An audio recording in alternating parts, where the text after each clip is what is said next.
Sometimes I just love to drop my backpack in the middle of a field of grass and lie down right there and then, resting my head on a rolled up jacket and closing my eyes. Or whenever I have a free moment while passing by some beautiful place, I might stop there and sit down on a bench and just stare at the side for a couple of minutes before I continue on to wherever I was going.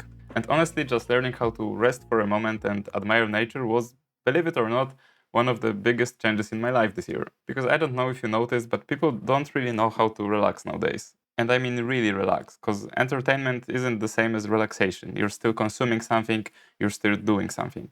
That's why so many people are walking around stressed or burnt out. They don't know true relaxation. They don't know the concept of doing nothing other than when they're going to sleep. So whenever they're awake, they're constantly chasing something like a mouse on cocaine. Everyone is jumping from working to scrolling to listening to music to playing games. It feels like the idea of just sitting down for a moment and doing nothing is seen as crazy nowadays. But doing nothing, even though it sounds like an oxymoron, is essential to healthy functioning. Your brain has a limited bandwidth, so whenever you go above it, this is how you end up this empty husk, unable to remember things, having very little original thoughts and almost no self-reflection. So instead of fast-forwarding through life, learn how to exist in the present moment. This is a very prevalent idea in Eastern countries, but it's the basis for everything I've learned about focus, dealing with anxieties, or overthinking. I used to believe it was impossible to stop ruminating. I had a strong tendency to think in circles and I couldn't stop it. But through, among other things, sitting in nature, I've learned how to shut off my mind. But not in the ignorant negative sense, but instead in the sense of being actually present in my surroundings instead of locking myself away inside my own head. For example, last week I found a cool new spot in the park. I was sitting at the edge of the lake, a couple meters down from the sidewalk. I was eating blueberries and admiring nature, and I remember thinking, holy shit, the world is really beautiful.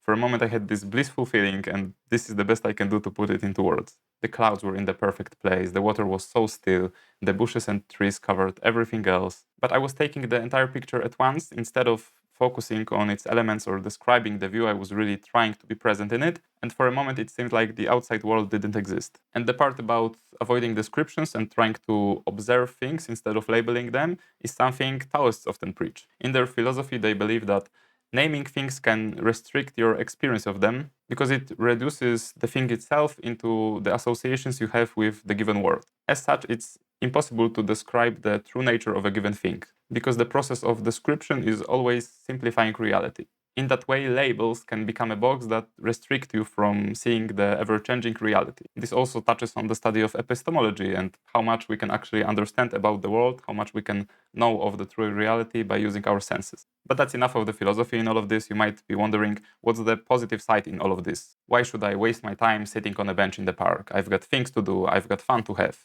Well, forget the time passing for just a moment. I know we're used to living in a constant rush, but bear with me. Have you ever found a solution to a problem while taking a walk out of frustration?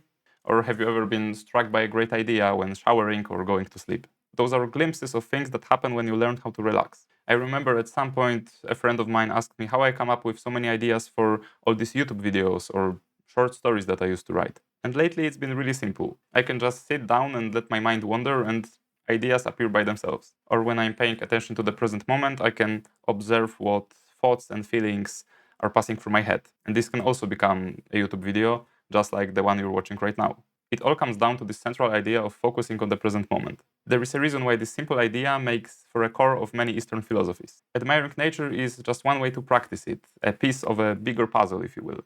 And it is a practice, so be mindful about it, because it's not going to come by itself to everyone.